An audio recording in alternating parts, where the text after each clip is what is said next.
Selamat malam teman-teman hebat luar biasa.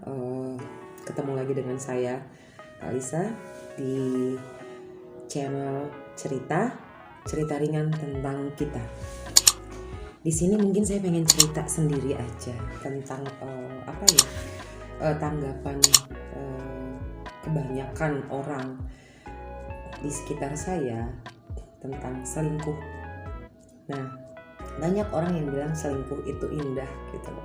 Nah, sekarang apa sih yang indah dari perselingkuhan? Nah, kan itu ya yang ingin kita bahas gitu loh. Maksudnya yang saya pengen agak-agak cerita curhat-curhat sedikit lah tentang selingkuh. Kenapa sih selingkuh itu indah gitu loh? Kenapa sih orang lebih suka, masih banyak yang suka selingkuh gitu? Kenapa sih tidak setia dengan pasangannya saja? Kan seperti itu. Karena kebanyakan perselingkuhan itu terjadi ya karena ketidaksetiaan setiap pasangan ya, masing-masing pasangan kita gitu loh. Apakah itu yang sudah menikah atau yang belum menikah, seperti itu. Saya ingin share sedikit ya, bukan share sih sebenarnya, saya pengennya tuh kayak curhat gitu loh. Maksudnya kenapa sih harus selingkuh gitu. Nih misalnya ada yang masih sudah hubungan suami istri atau bagaimana gitu ya, pacaran. Oh ya, tapi sebelumnya bantu saya untuk like, komen, dan subscribe juga di konten saya ini supaya tetap berlanjut dan membuat saya lebih semangat ya teman-teman. Komen juga kalau ada usulan-usulan apa yang akan kita bahas di sini, boleh komen di bawah gitu. Nanti saya akan coba cerita sedikit tentang usulan dari teman-teman. Saya nggak mau ngomongin orang sebenarnya, cuman kita hanya membahas menurut saya ya. Ini menurut saya, bukan menurut orang lain. Jadi ya silakan bagaimana opini masing-masing ya. Ini kan saya hanya mengutarakan opini saya. Misalnya nih suami istri, udah suami istri nih gitu kan, saya perhatikan gitu kan, suaminya udah kayanya. Makanya kadang-kadang kalau kita melihat hanya sepintas lalu saja di depan, kita tidak tahu ada apa dengan rumah tangga mereka gitu.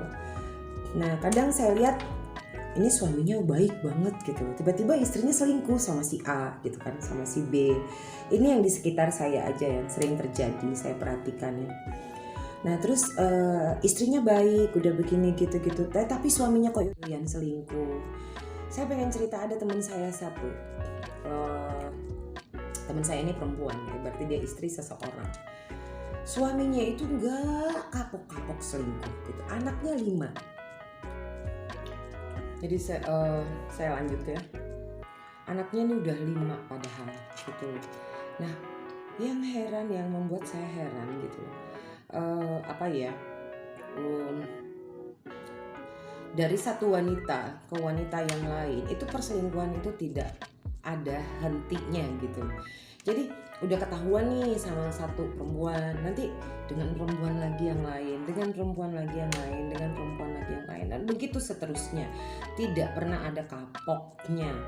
Jadi saya rasa kadang-kadang selingkuh itu doyan kali ya, salah satu habit atau bagaimana gitu loh. Karena kenapa sih nggak melihat sosok istrinya gitu, atau melihat anak-anaknya gitu? Apa tidak ada rasa kasih atau sayang, atau ya mungkin iba lah gitu loh. Karena ini anaknya loh, anaknya sudah butuh biaya. Karena yang paling parah dalam perselingkuhan ya teman-teman, yang saya temuin ini di sekitar saya cerita tentang seseorang tidak memberi nafkah kepada istri dan anak-anak gitu loh. Karena minta uang 1 juta 1 bulan atau 2 juta 1 bulan itu sangat susah sekali. Jadi gimana ya, saya rasa itu keterlaluan gitu loh. Lebih royal dengan selingkuhannya. Nah tapi tidak memikirkan anak dan istri yang di rumah. Beda dengan mungkin ada juga pria-pria atau perempuan yang berselingkuh gitu. Maksudnya anak dan istri tetap dibiayain, tapi dia lanjut selingkuh. Nah itu juga ada gitu loh. Tapi apapun itu, saya tidak menyetujui tentang perselingkuhan gitu loh. Karena jika Anda memang sudah menikah dan punya pasangan, Anda mencintai. Jika memang Anda tidak mencintai lagi pasangan Anda, kenapa tidak berpisah saja? Hanya karena mempertahankan status. Itu ya. Karena kebanyakan dari pasangan yang menikah, suami istri ya, maksud saya lebih membahas tentang suami dan istri untuk sesi kali ini tentang perselingkuhan. Apapun alasannya gitu loh. Jika Anda tidak mencintai lagi pasangan Anda, kenapa sih Anda harus bertahan? Itu yang membuat sampai sekarang saya tidak habis pikir. Kenapa sih harus bertahan hanya demi status? Nah, terus yang si istrinya juga masih bertahan, malah bilang kasihan anak-anak. Jadi anak-anak dijadikan suatu alasan untuk pembenaran bahwa pembenaran untuk bertahan dalam satu pernikahan tersebut. Padahal kalau saya pikir-pikir banyak kerugiannya untuk anak-anak sendiri karena tidak harmonisnya rumah tangga, tidak harmonisnya tentang bagaimana komunikasi kita antara sebagai ayah dan ibu bagi anak-anak, dan juga mungkin kata-kata umpatan yang mungkin saja terjadi pada saat emosi,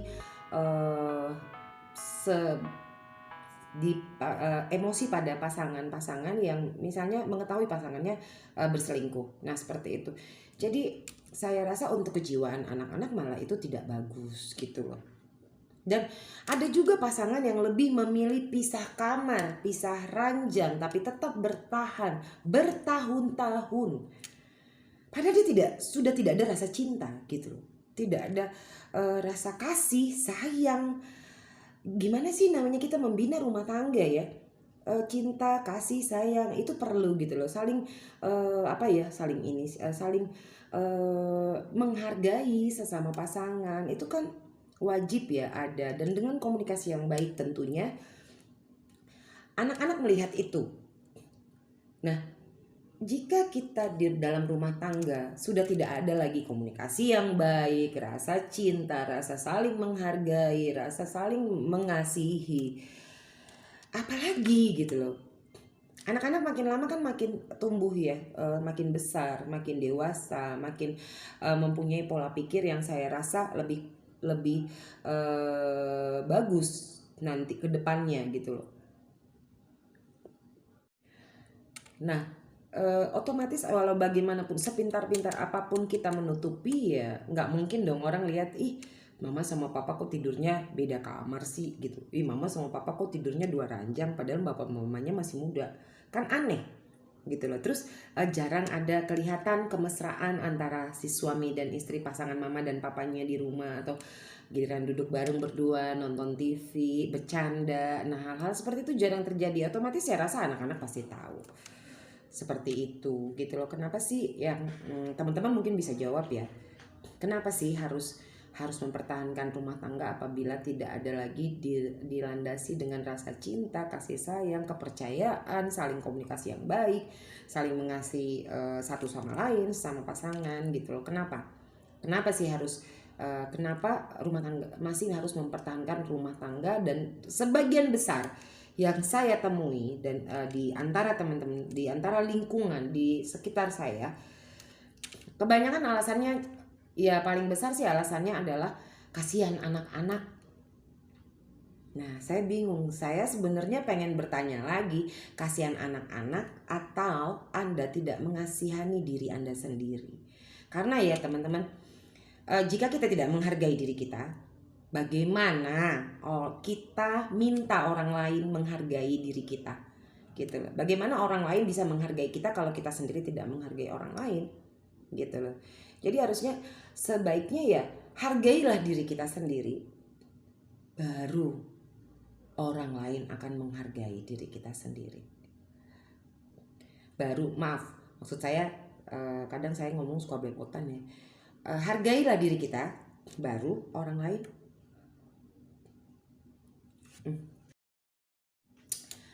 Hargai diri kita, baru orang akan menghargai kita. Intinya di situ. Jadi kalau kita tidak bisa menghargai diri kita, jangan harap kita minta dihargai oleh orang lain, karena kita sendiri tidak menghargai diri kita. Kita sendiri tidak tahu value diri kita. Jadi mulai sekarang bagi teman-teman mungkin untuk istri gitu ya, atau apa gitu ya, atau sang suami juga, hargai dong diri kita sendiri, supaya orang lain juga bisa menghargai diri kita itu. Dan coba deh berpikir dalam konteks-konteks yang berbeda gitu loh, karena kadang-kadang saya melihat kasihan loh anak-anak mempertahankan rumah tangga, taunya anak-anak malah melihat apa yang terjadi, apa yang dilakukan papanya gitu, atau seandainya mamanya yang selingkuh, ya berarti apa yang dilakukan mamanya. Nah itu tersimpan gitu loh. Dan anak-anak, gimana sih rasa batinnya anak-anak melihat hal tersebut terjadi di depan mata mereka gitu. Apakah kelakuan yang seperti ini nanti menjadi ada generasi penerus atau bagaimana? Nah seharusnya kan stop sampai di situ gitu loh.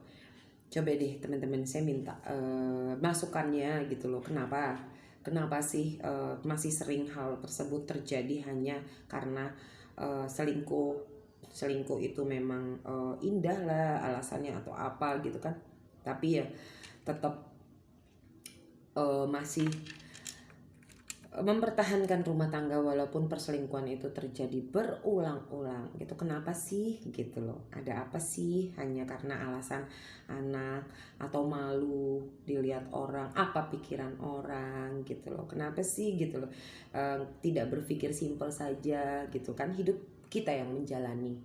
Jadi ya kenapa harus memikirkan perasaan pikiran orang lain gitu loh. Itu sih ya kalau menurut saya. Yuk masukannya teman-teman. Jadi kenapa gitu loh, itu sih yang jadinya pertanyaan buat saya. Itu yang karena saya temuin di sekitar saya masih banyak hal seperti itu terjadi. Oke teman-teman, jadi saya minta silakan komen di bawah. Ada masukan nggak dari teman-teman? Kenapa sih perselingkuhan yang terjadi dalam konteks rumah tangga suami dan istri selalu masih kebanyakan apabila perselingkuhan itu terjadi berulang-ulang dan sudah tertekan secara batin gitu ya, baik pasangan baik anak-anak masih memilih untuk tetap bersatu, mempertahankan rumah tangga tersebut dengan alasan anak pertama, dan kedua apa tanggapan orang, apa tanggapan keluarga, yang ketiga itu dengan alasan kebanyakan sih 3 alasan ini yang sering saya tanyakan, kenapa sih gitu. Nah yang keempat ada satu lagi, masih ada duit yang harus ya bagi yang perselingkuh yang tetap uangnya rutin, ya mungkin berharap ya karena mengharapkan uang bulanan dari pasangan masing-masing. Nah itu minta dong tanggapannya gitu. Terima kasih ya teman-teman, terima kasih sudah menonton. Silakan like, comment, dan subscribe, dan silakan share juga di akunnya teman-teman juga. Nah see you on the next video. Mudah-mudahan video ini bisa bermanfaat.